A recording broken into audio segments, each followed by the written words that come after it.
Então, recomeçando, vamos falar hoje sobre carboidratos. Então, os carboidratos são quimicamente classificados como polihidroxialdeídos ou polihidroxicetonas. Então, vamos começar a analisar esses nomes. Primeiro, poli, certo? Prefixo poli, observado em ambas as denominações, refere-se a muitos. Muito o quê? Tá? Então, é polihidroxi. Hidroxi refere-se a esse grupo funcional, a esse conjunto de átomos. Tá? Vocês veem que existe em grande quantidade, tanto na glicose quanto na frutose. Esse radical funcional, esse grupo de átomos, é conhecido como hidroxila. Tem uma representação mais harmônica, mais bonitinha dela aqui. É até hidroxila.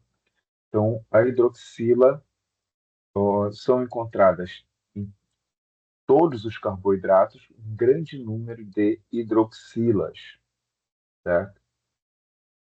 Além, obviamente, dos átomos de carbono, que são o ponto principal, né, de qualquer molécula orgânica. Além dos átomos de carbono e da hidroxila, nós temos dois grupos funcionais importantes. Na verdade, é um só colocado em duas posições diferentes, que é a carbonila. A glicose apresenta a carbonila em sua extremidade. Quem lembra das aulas de química orgânica do ensino médio, a carbonila, no caso da glicose, a carbonila está ligada a um carbono primário, que é aquele que está ligado a apenas um outro carbono. No caso da frutose, a carbonila está no meio da molécula e o carbono que compõe a carbonila está ligado a dois outros átomos de carbono, sendo classificado como carbono secundário. No caso da glicose, a carbonila colocada nessa posição faz com que ela pertença ao grupo funcional, à função orgânica aldeído, tá? E a carbonila colocada no meio da molécula, como acontece com a frutose, coloca a frutose como membro do grupo funcional cetona. Certo? Por isso os nomes polihidroxi, porque tem várias hidroxilas,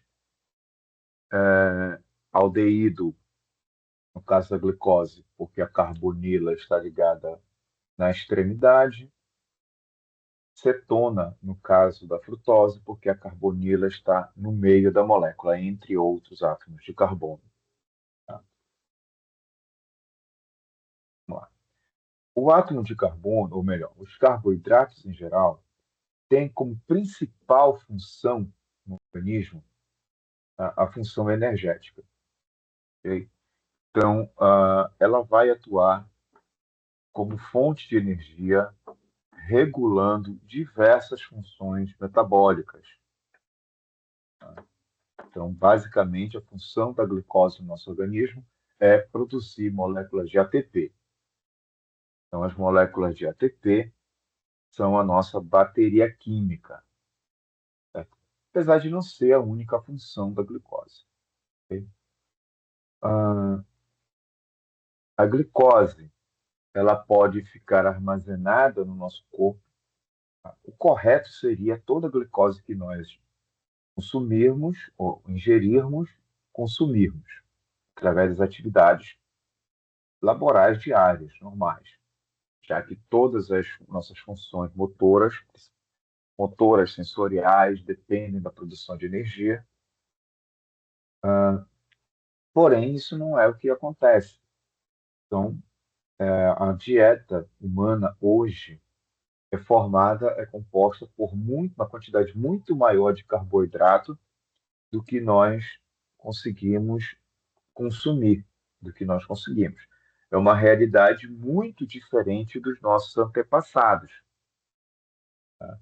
Estudos arqueológicos dão a entender que a maior parte da população do passado né, tinha dificuldade em obter carboidrato. Quando eu falo passado, não é tanto passado tão distante assim, não. Estou falando de 300, 400 anos atrás. Né? Então, nossos antepassados tinham dificuldade em obter carboidratos. Então, por isso, todo carboidrato que sobrava, que conseguia se ficar a mais, né, obter a mais, era armazenado. E eu tenho três maneiras de armazenar carboidratos. Eu posso armazená-lo. Todo carboidrato passa pelo fígado, tá? Porque ele passa, fica na corrente circulatória. Então, parte desse carboidrato pode ficar armazenado no fígado na forma de glicogênio, certo? Então, o glicogênio, nós vamos falar do glicogênio mais à frente, ele nada mais é que um grande aglomerado de moléculas orgânicas, moléculas de glicose. Eu posso também ter um acúmulo de glicogênio nos músculos, tá? Até porque os músculos junto com o cérebro, são os órgãos que mais consomem carboidratos, tá? Ou, em casos extremos, onde a quantidade de carboidrato ingerido é muito maior que a quantidade consumida, o fígado pode metabolizar esse carboidrato em excesso, formando moléculas de triglicerídeo, tá? Que se acumulam pelo organismo, entre o interior dos ossos, no próprio fígado, tá? Acabam se colocando no interior de vasos sanguíneos, podem trazer uma série de problemas para nós, né? Quando você for ao médico, é comum pedir um teste de glicemia, né? Principalmente após os 30 anos, quando o metabolismo desacelera, o exame de glicemia é bem comum. E nesses casos,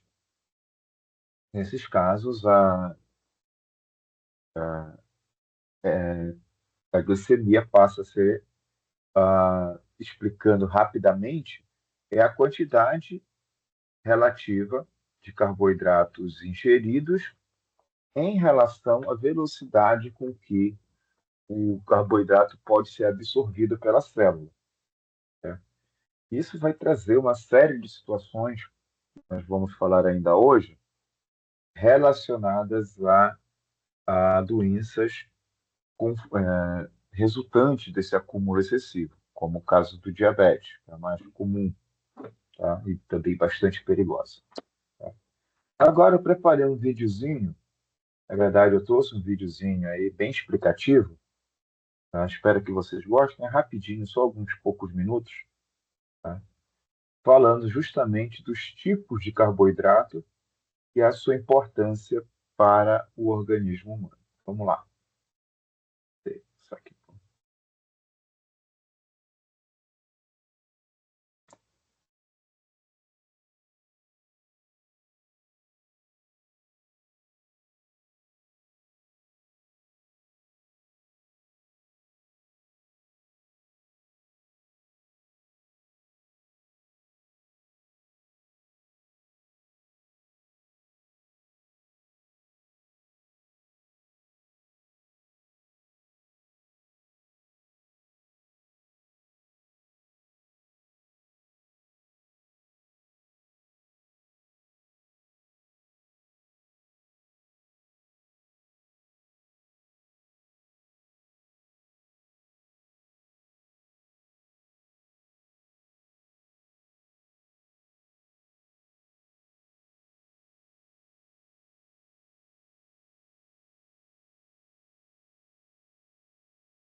Bom, gente, espero que tenham gostado do videozinho. Ele é bem explicativo, uma linguagem bem fácil, tá? Mas o que eu queria mostrar para vocês, através desse pequeno vídeo, é justamente a questão dos tipos de carboidrato que nós vamos ter disponíveis, tá? Então, reparem aqui no exemplo da figura. Então, eu estou separando brócolis, batata doce, trigo, cereais em geral, pão integral e frutas, né? Do outro lado, eu tenho açúcar comum, açúcar refinado,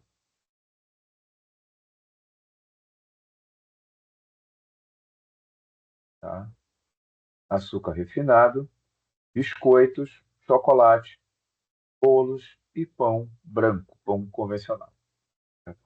Bom, qual a diferença de um tipo desses alimentos? Todos eles são ricos em carboidratos, tá? A grande questão é que esses colocados aqui do lado direito da figura, tá? Apontando para baixo, eles apresentam carboidratos de rápida absorção. Então, toda vez que você come uma barra de chocolate, por exemplo, esse carboidrato, esse açúcar, ele vai ser rapidamente absorvido e cair na tua corrente circulatória, tá? Isso é quase que imediato ao processo digestivo, tá? Oi. Ó, João, você quer fazer alguma pergunta?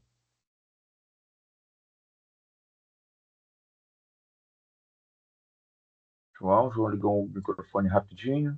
Não? Tá. Qualquer pergunta, pode ligar o microfone e fazer em tempo real, viu, gente? Acho que assim torna a coisa mais dinâmica.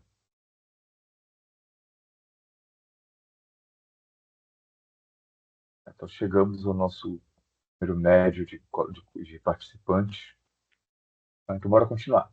Então, então, isso faz com que, além de existir nesses alimentos, eu ter uma quantidade muito grande de carboidratos, esses carboidratos são rapidamente absorvidos, obrigando o pâncreas a produzir grandes quantidades de insulina para que esses carboidratos não fiquem vagando livremente pelo nosso sistema circulatório, né? E, como a gente já falou rapidamente, o excesso de carboidrato acaba sendo armazenado no corpo. Aí posso ter problemas de diabetes, porque vai chegar um momento, pelo excesso de carboidrato que eu estou ingerindo, que o meu pâncreas pode colapsar, começa a dar defeito, eu vou ter problemas na produção de insulina. Obviamente que os maus hábitos alimentares não são a única causa da diabetes, eu também tenho causas genéticas.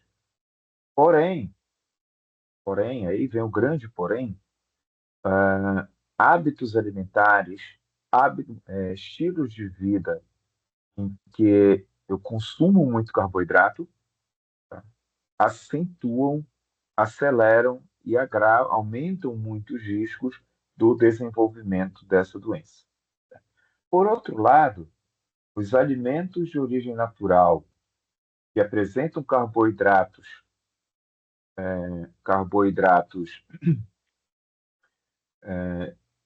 demoram mais para ser absorvidos, que são absorvidos mais lentamente, além de dar uma sensação de saciedade maior, tá?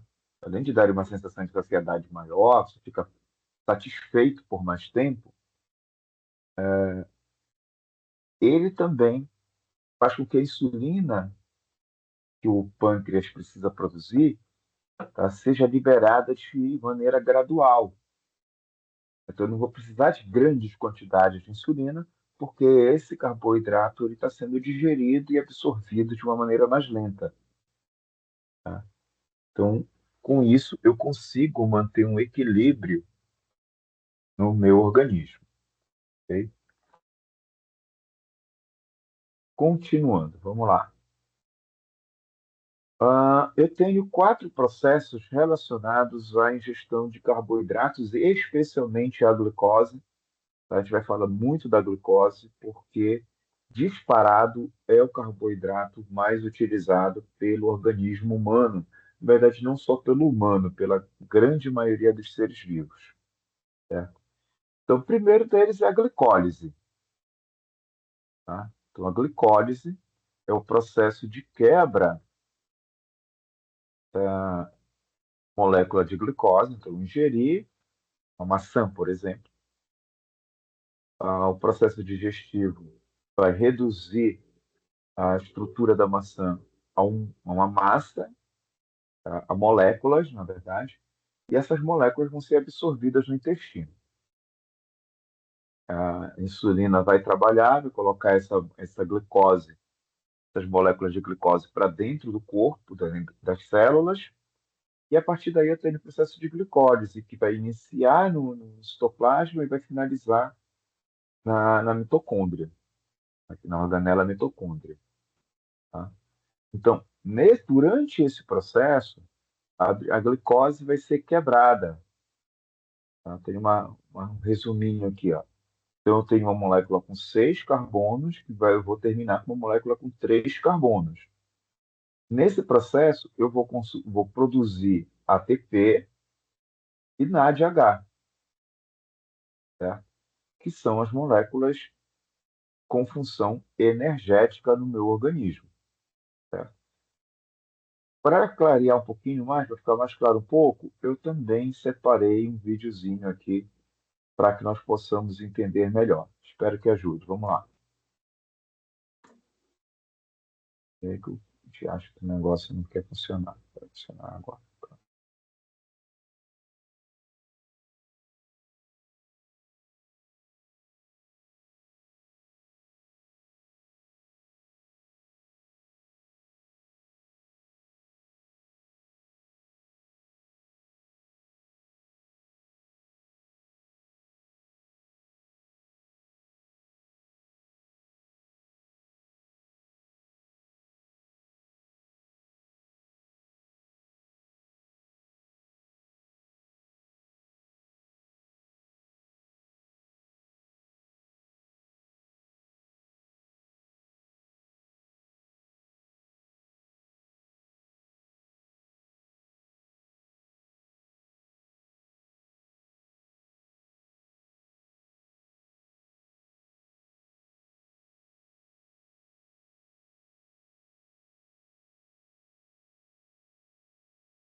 Certo, galera?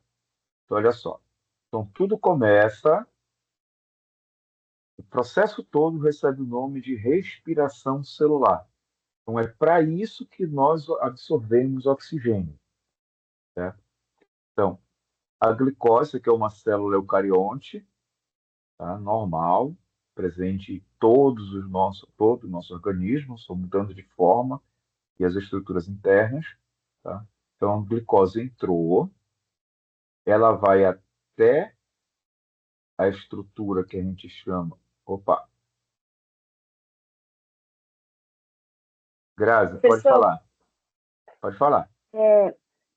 nessa explicação aí sobre esse uso da glicólise, né, no organismo, que faz esse processo, ele está falando de uma pessoa saudável, sem a diabetes? Sem diabetes, uma pessoa saudável. Isso está acontecendo nesse instante no nosso corpo. Tá? Tá. Se Eu você já ouvi almoçou, algumas. se você merendou, se você jantou, está acontecendo agora no nosso organismo. Aí eu ouvi algumas conversas, não sei se é assim, conversa, invenção dos antigos, que dizem que a batata doce, por exemplo, ela auxilia também no tratamento da diabetes. Isso é verdade? E tem lógica? Assim, é como eu estava falando anteriormente com relação aos alimentos. Tá? Deixa eu voltar um pouquinho no slide onde aparece a batata doce. Aqui. Ela não vai tratar o diabetes, certo? Porém, como o açúcar da batata doce, o carboidrato que eu tenho na batata doce, que é o amido, tá? É um carboidrato complexo, carboidrato formado por moléculas longas, tá? Ele demora mais para ser absorvido, né? E ele vai diminuir a taxa de glicose no teu sangue. É muito diferente de você pegar e comer uma fatia de bolo, por exemplo. Se você come uma fatia de bolo, quase que instantaneamente a taxa de glicose no teu sangue aumenta absurdamente. Tá? Aumenta muito. É a mesma coisa se você comer uma fatia de pão. Tá? Vai aumentar demais. Tá? Isso vai obrigar o teu organismo, o teu pâncreas, a produzir insulina rápido. Que essa glicose, se ela ficar circulando, ela vai fazer mal para o teu fígado, vai fazer mal para os teus rins. Tá? E é aí que vem o problema. Se você já tem o processo a diabetes, por qualquer razão, né, a diabetes mellitus, que é a versão mais comum, se você já desenvolveu, isso é um problema, porque teu organismo não vai conseguir produzir a quantidade de insulina que o teu corpo precisa. Certo? Então, alimentos como batata doce, como frutas, tá?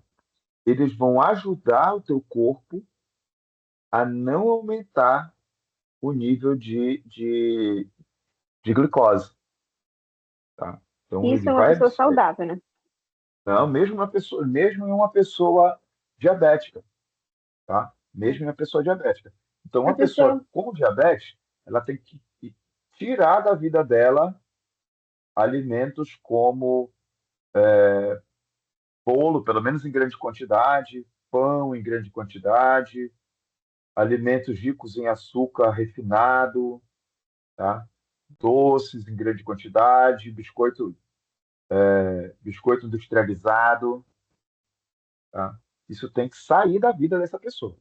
Isso que é complicado que muitos deles são bem gostosos, tá? Mas isso sim. faz mal para a Uhum. pessoa que tem diabetes. Na verdade, faz mal para todos nós, né?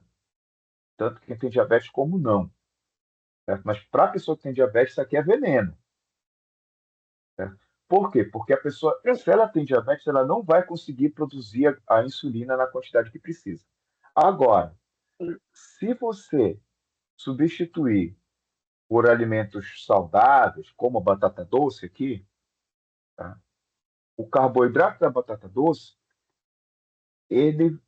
como ele vai demorar mais para ser absorvido, ele não vai exigir do corpo uma reação rápida, que ele produza rapidamente a insulina. Tá? Então, ele não vai causar os mesmos problemas, tá? Os mesmos males desses outros alimentos. Certo? Mas ele não vai, infelizmente, ele não vai tratar a diabetes, mas vai evitar que você tenha problemas com ela, pelo menos. Tá? Então, a diabetes, hoje, infelizmente, ainda é uma doença que não tem cura. Tá? Não tem cura, ela tem controle. E o controle envolve a mudança dos hábitos alimentares. Então, um fator fundamental para quem tem. Não precisa nem ter diabetes já propriamente. Você tem uma hiperglicemia que é perseverante, toda vez que vai fazer exame de sangue, a glicemia alta, tá? Mesmo sem estar diagnosticado ainda como diabetes, mas já é um alerta para você mudar teu estilo de vida, você começar a praticar atividade física, você começar a ingerir alimentos saudáveis, certo?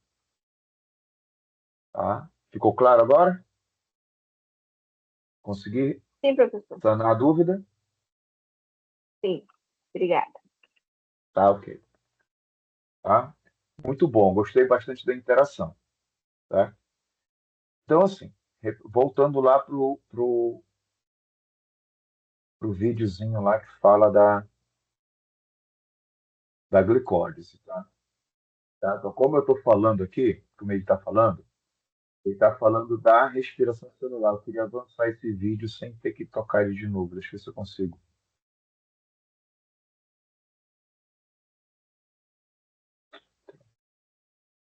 Achei. Tá.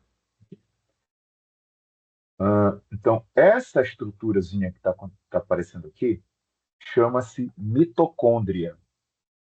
Tá? É uma organela citoplasmática presente na grande maioria das células humanas.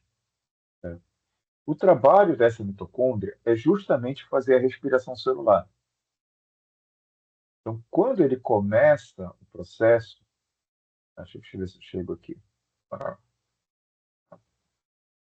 glicose está entrando aqui, tá, aqui. Tá? Quando ele inicia o processo, a glicose entrou, o açúcar entrou na mitocôndria, essa molécula ela é quebrada. A molécula de glicose ela tem 3 átomos de carbono, né?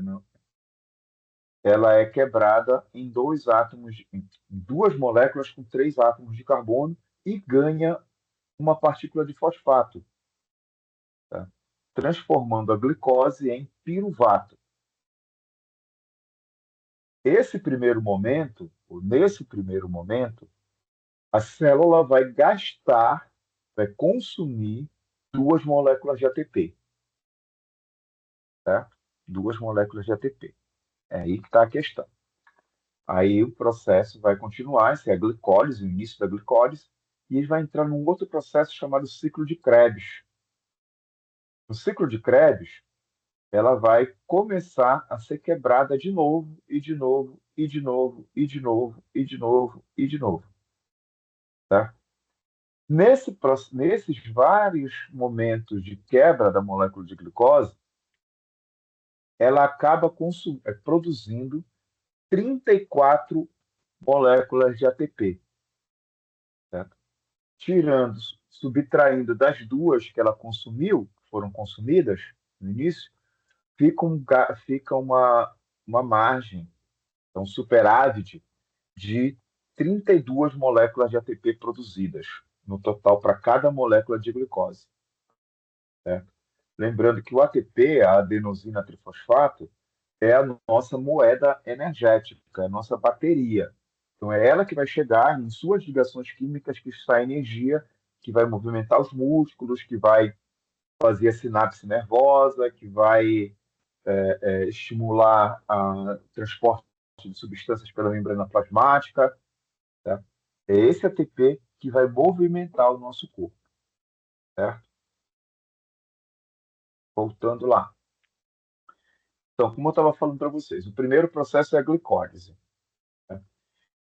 Depois da glicólise, vem o caso da maioria dos seres humanos, consumir carboidratos demais. Né? Consumir carboidratos além da conta. Nossa dieta hoje é extremamente rica em carboidratos. Né? Carboidrato nos falta. Nós comemos carboidrato no café da manhã, no almoço, na janta, na merenda, no lanche da tarde, tá? A todo momento. Tá? Então, como nós ingerimos carboidratos a todo momento, o corpo precisa dar um destino a esses carboidratos.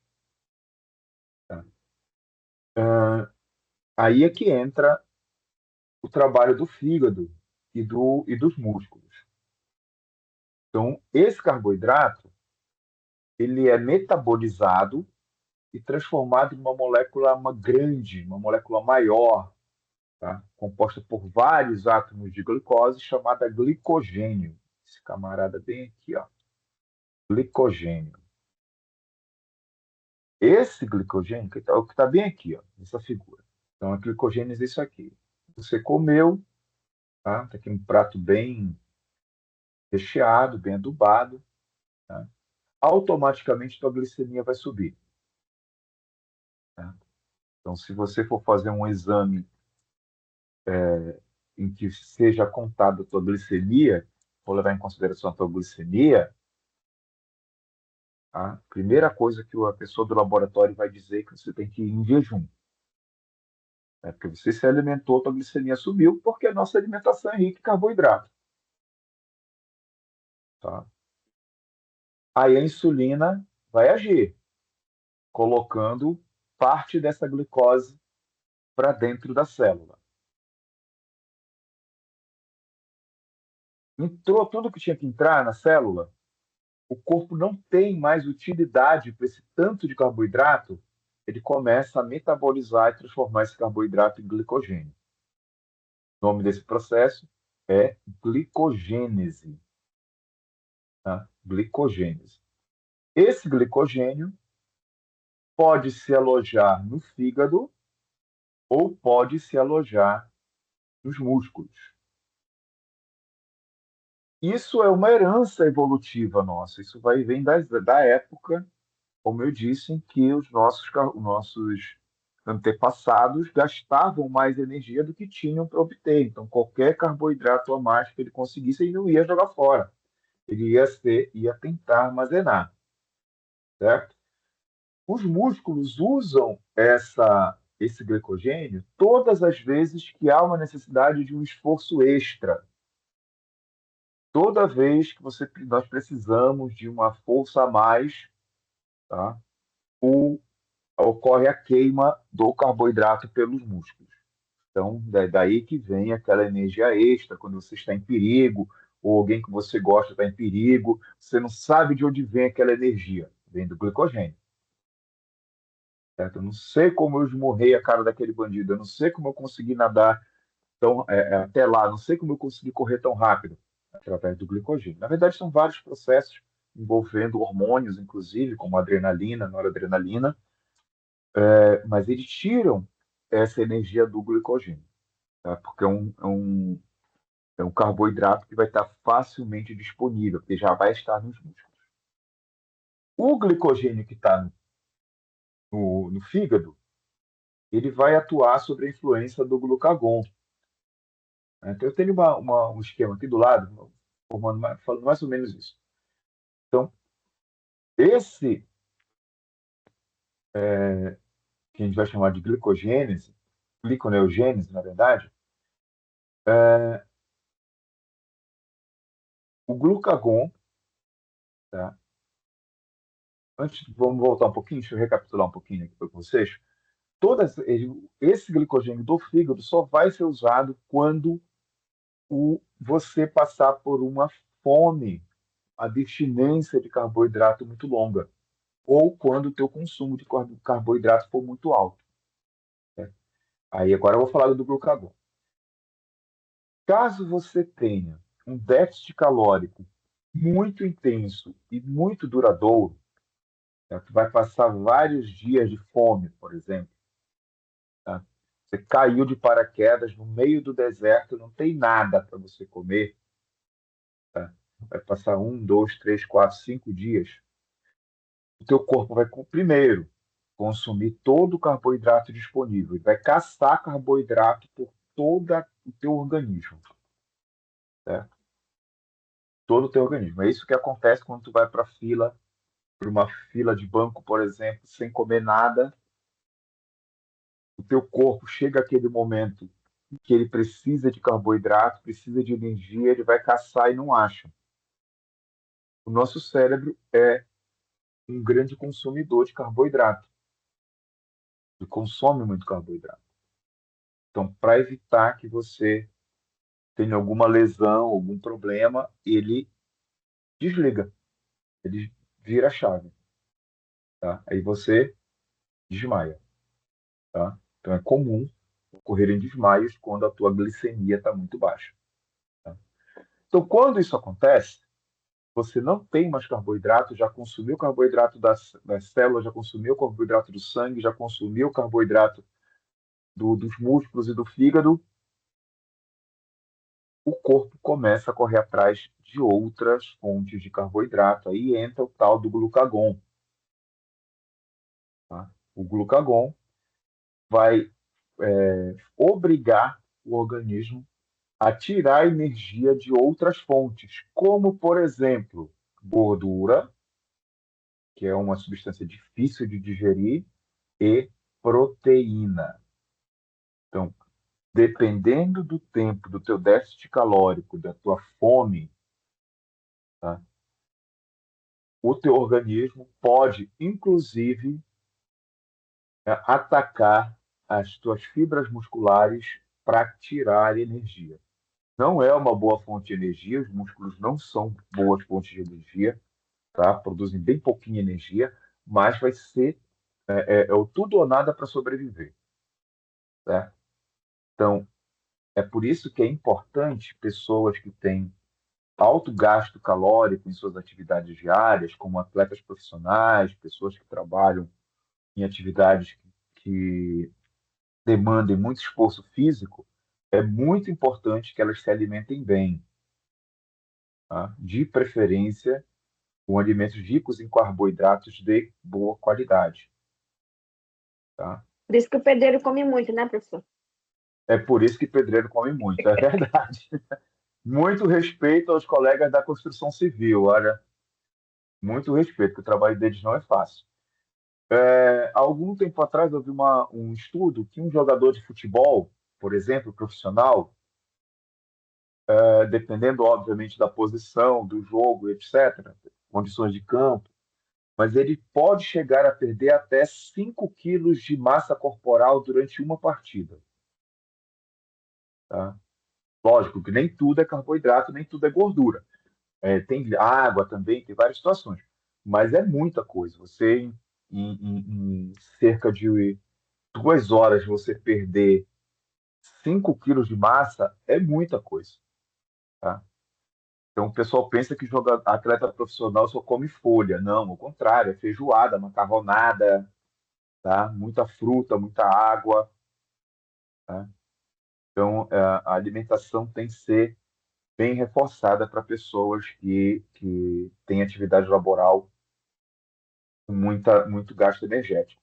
Tá? E é justamente isso. Se nós temos o ideal para nós mantermos a saúde, tá? É nós termos um equilíbrio entre a quantidade de carboidrato que se ingere e a quantidade que se gasta. Tá? Eu tenho que manter esse equilíbrio. O problema é que quando nós somos jovens, crianças, adolescentes, início da maturidade, da idade adulta, o nosso metabolismo é acelerado, porque o nosso corpo está focado no desenvolvimento. Tá? Então, ele está criando, fazendo órgãos crescerem, o corpo também cresce. Tá? Então, há um desenvolvimento em curso, uma construção em curso. É por isso que se come muito. Um adolescente, por exemplo, no, entre os 12 aos 16 anos, come igual pedreiro. Mas por quê? Porque ele tem todo um trabalho anabólico em andamento, tá? De crescimento, de desenvolvimento. O nosso problema é que quando esse trabalho anabólico termina, o corpo fica fazendo só manutenção, tá? E a nossa demanda de energia diminui muito. Tá? Então, quando você chega por volta dos 20 e poucos, 30 anos, tu está gastando menos da metade de energia, da energia que você gastava quando tinha 15. Só que o problema é, por hábito, você continua comendo a mesma quantidade. Tá? É o que vai acontecer. O que, é que eu falei que acontece quando o corpo tem excesso de carboidrato? Ele armazena. Tá? Quando tem muito, ele metaboliza e transforma em gordura, transforma em triglicerídeo. Tá? Então, o segredo, como eu falei, para manter a saúde e evitar aqueles quilos extras é equilibrar a quantidade de energia que se ingere e a que se consome. Então, eu tenho que ter essas duas escalas, elas têm que ser parecidas. Se eu quero perder peso, eu só tenho uma maneira de perder peso. É eu acelerando o meu metabolismo. Quer dizer, minto, perdão, deixa eu me corrigir. Só tem uma maneira natural de perder peso e essa realmente funciona sem efeitos colaterais, tá, galera? Tem um monte de promessa sendo vendida aí a milhares de reais, tá? Mas o que realmente funciona sem efeitos colaterais é o déficit calórico. Eu desenvolver um estilo de vida em que eu vou consumir mais energia do que eu absorvo, eu ingiro. tá? Então, essa é a grande sacada. Aqui eu tenho uma representação da glicogenólise, que é quando o corpo precisa, por exemplo, o músculo precisa daquele energia extra, certo? Então, o glicogênio, tá?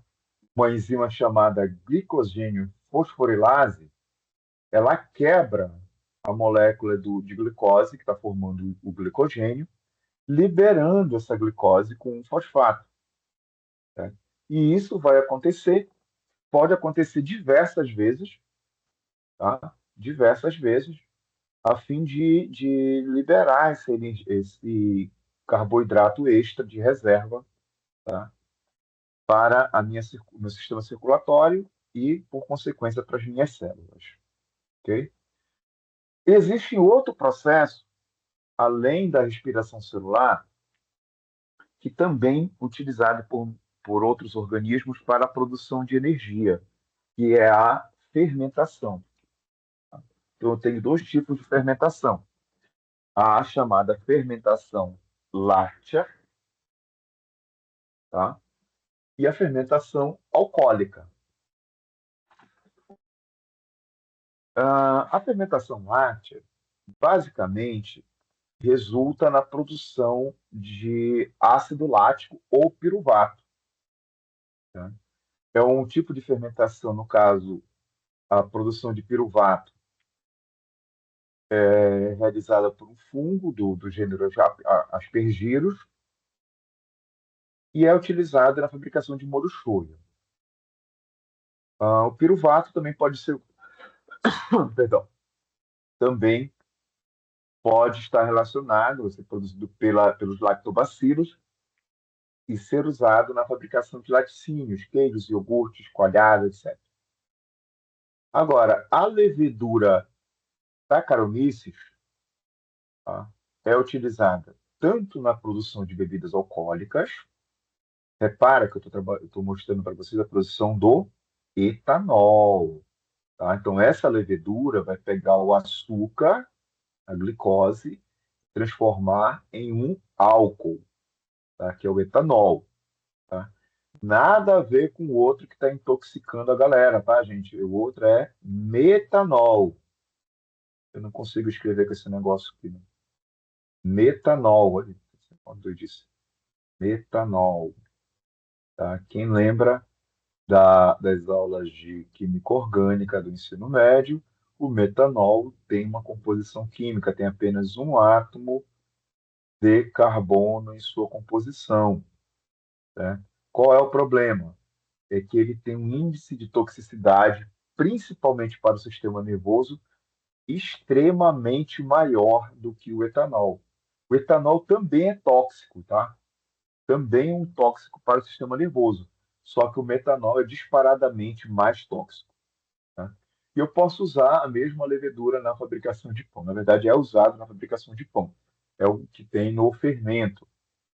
Então, o fermento da, do pão é diferente do fermento do bolo. O fermento do pão é uma levedura, é um fungo, tá? Que vai fazer o processo de fermentação. Ok? Bom, aqui eu tenho a representação química da fermentação, tanto da fermentação alcoólica como da fermentação lática. Tá? Na fermentação, as duas vão produzir ácido pirúvico. Tá? Só que o processo de quebra da glicose para aí. Tá? Eu paro aí. No caso, na fermentação alcoólica, eu ainda vou liberar gás carbônico.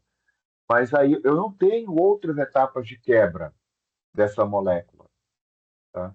Então, eu produzo, tá, uma quantidade de energia muito menor, tá, que não chega a 10% da energia produzida na respiração celular. Então, é um processo muito menos eficiente.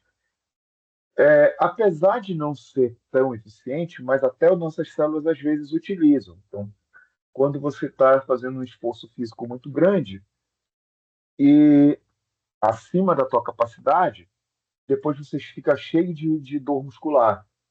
Isso geralmente acontece pelo acúmulo de ácido lático, na fibra muscular, tá? Só que esse ácido lático ele vai sendo disperso e absorvido pela corrente circulatória aos poucos. Então é ele que causa grande parte da dor muscular, tá? De quem começa a malhar, ou de quem vai limpar o quintal e não está acostumado, tá?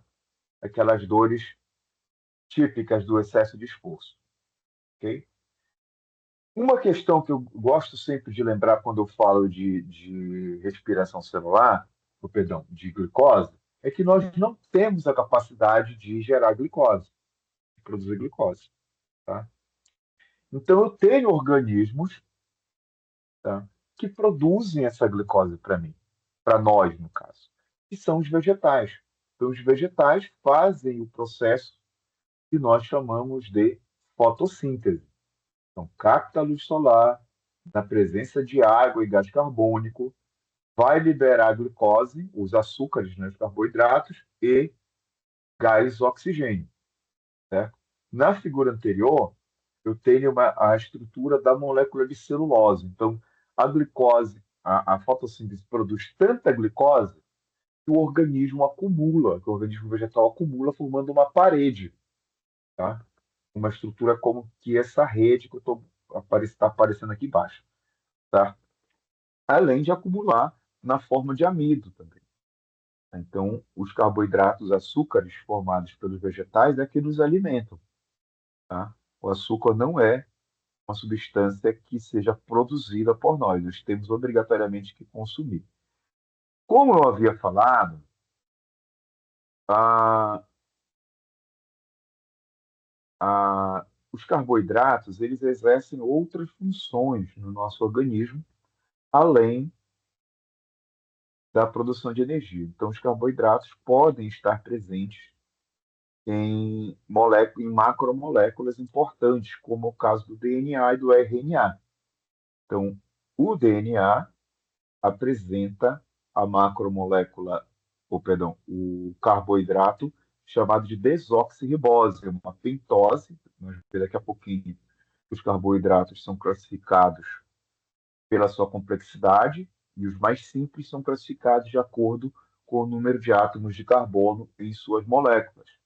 Tá? Então, a pentose desoxirribose é encontrada na molécula de DNA, enquanto que a pentose ribose, do tipo ribose, é encontrada na molécula de RNA. Inclusive, é um ponto de diferença entre as duas substâncias. Tá? Então, aqui eu tenho uma definição rápida. Tá? Então, os carboidratos podem ser classificados em monossacarídeos, disacarídeos ou oligosacarídeos. Essa denominação oligosacarídeo ela não é uma unanimidade na literatura, tá, gente? Alguns autores colocam, outros não, tá? E os polissacarídeos. Então, o oligosacarídeo seriam aqueles que têm mais de um núcleo de molécula, porém não chegam a ser polissacarídeos, tá? Então, não é uma unanimidade.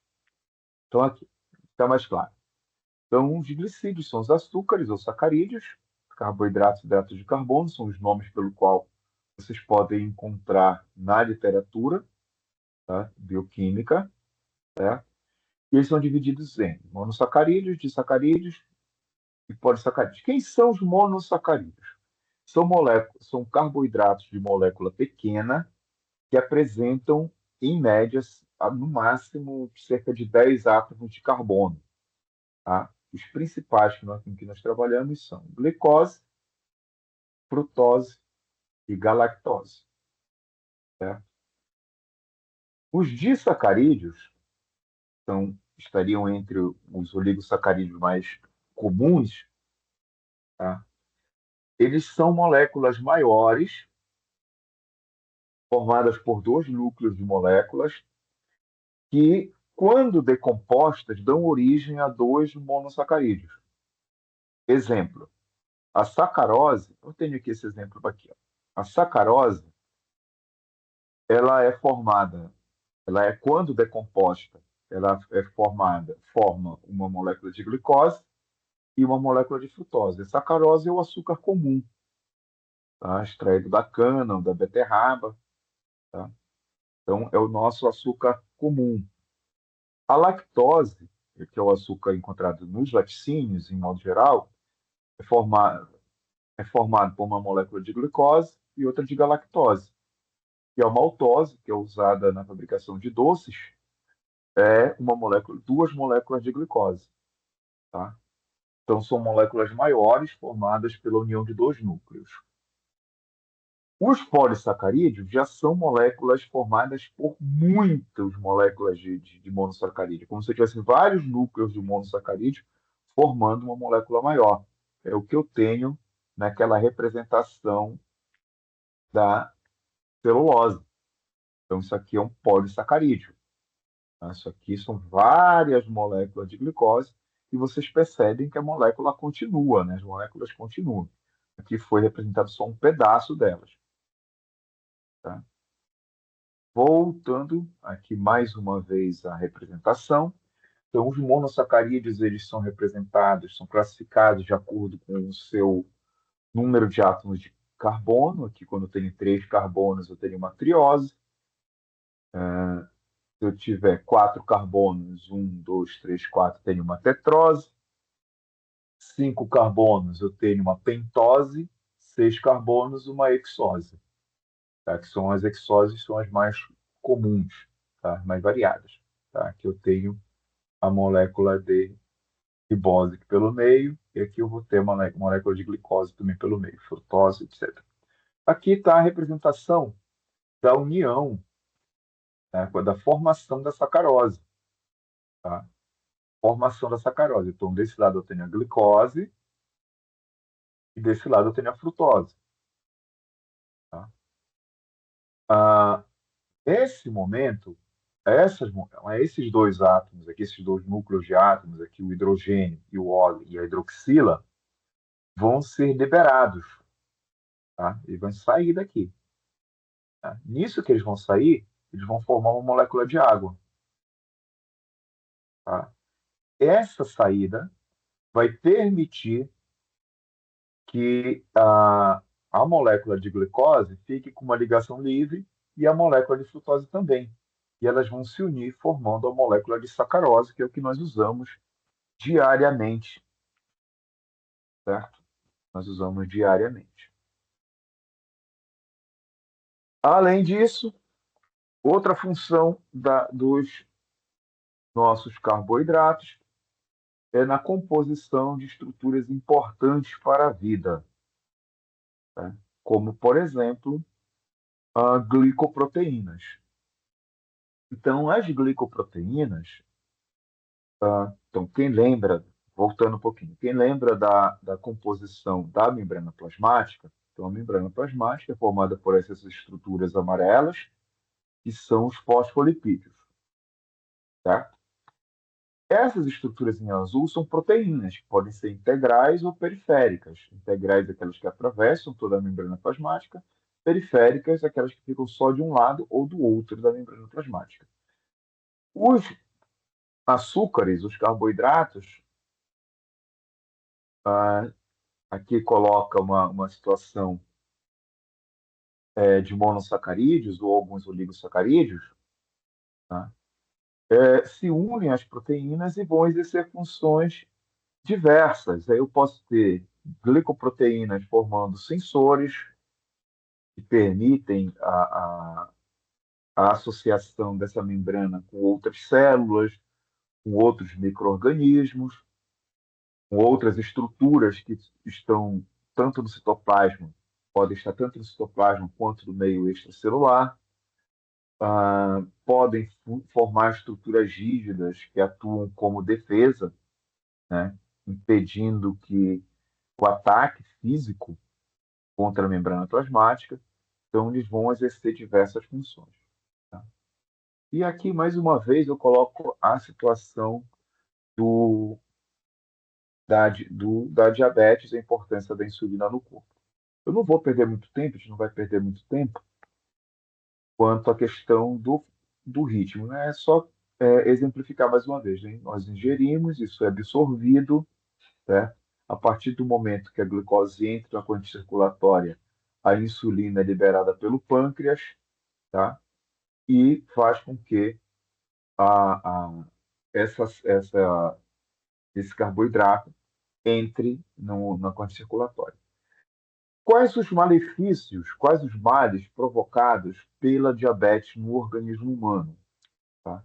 Então, a diabetes é uma doença provocada pelo acúmulo de carboidratos na corrente circulatória, tá? Que vai impedir que as células tenham carboidratos suficientes para realizar suas tarefas, tá? E isso vai fazer com que vários órgãos funcionem mal. Então, eu posso ter a diabetes pode comprometer a produção de diversos neurotransmissores, levando a diversos problemas neurológicos, incluindo aí até a depressão, tá? Como esse carboidrato vai estar em grande quantidade na corrente circulatória, isso vai chegar em todas as partes do corpo, inclusive na córnea, provocando manchas, que a gente chama de máculas na córnea, e essas máculas vão fazer com que você perca a visão gradativamente, né? Em muitos casos, a pessoa fica cega mesmo. Ah, com o acúmulo também, eu vou ter problemas cardiovasculares relacionados ao entupimento de vasos sanguíneos, tá? A pele fica ressecada e mais fragilizada, estando sujeitas a eczemas, a ferimentos com mais facilidade. O excesso de glicose vai prejudicar o sistema renal, o sistema urinário, tá? Podendo sobrecarregar os rins, causando lesões e, e inflamações.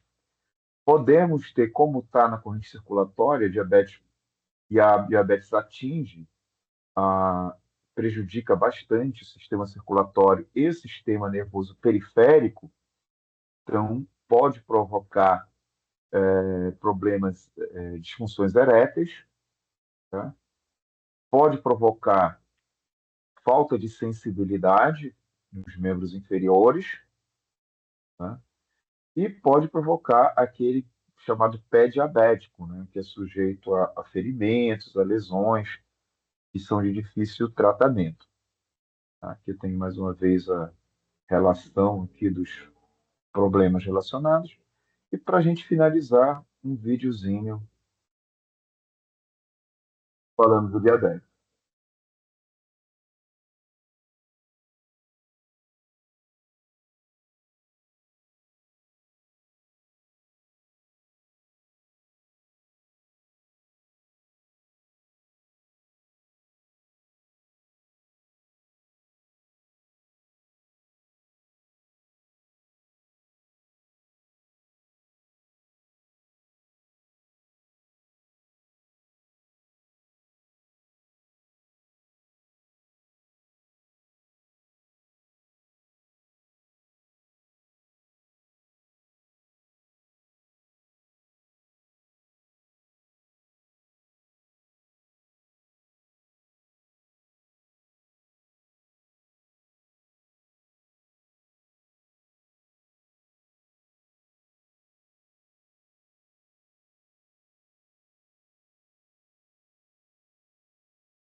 Bom, gente,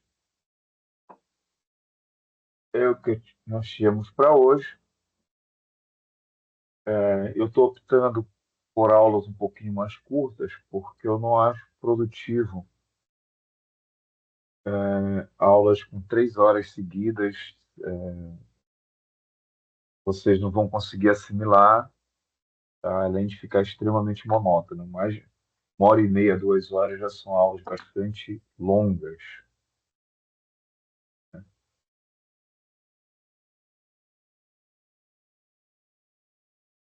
Pode falar, Graça. Professor, esse vídeo